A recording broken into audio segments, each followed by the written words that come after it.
During the war, I understand there was some barracks. Yes. Oh, is that right? At the bottom of Ngaire? Right. Became a public works camp after the army was there.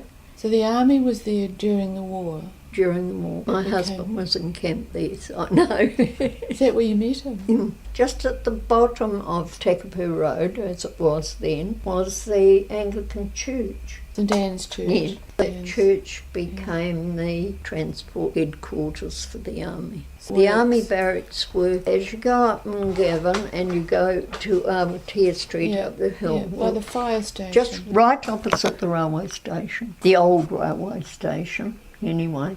They used to drop railway trucks off filled with coal, and the hospital trucks would come down and collect the coal. 3rd Wellington Brigade, and then the 4th Wellington came after them. Where were they trained? All over the place. Up our road, there was what they called a truck dispersal all the way up our road in case we got bombed. Also at Botham's household, there was another truck. So you met your husband while he was in camp? Yeah. So did you have dances with the soldiers and every Saturday? picnics and... Actually, if it hadn't been for the war, we'd had a pretty dull life, to be quite honest, because wasn't anything happening. They built a cabaret next to the old hotel, where we only ever went there for fancy dress parties and things like that, because we were only children. And then it got burnt down, and they built also another cabaret out at the bay, but I wasn't allowed to go anywhere near there.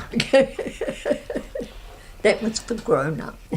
We had these dances. Girls in the village were expected to go to, because who were the boys going to dance with? So, but Mummy had to come along, and they looked after the canteen while we did the dancing. Mrs. Blackby, who lived on the main road to Titahi Bay, played the piano. She was absolutely marvellous. She could play anything at all that you asked. So you were doing a bit of jiving going on? The Americans, you know, the Marines, they were out at the bay and at Judgeford, Plycott. Jiving as well as waltzing and gypsy tap and... all of that. Fantastic. Lovely. What fun.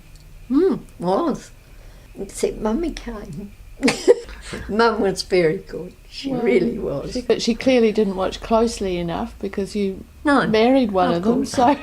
Yes, he was in the... And my husband was a tailor's cutter, and he got lifted out of the army to make battle dress. He made uniforms like battle dress for some of the high-ups in the British Army as well. So he wasn't very happy getting lifted out of the army, but he didn't have a choice.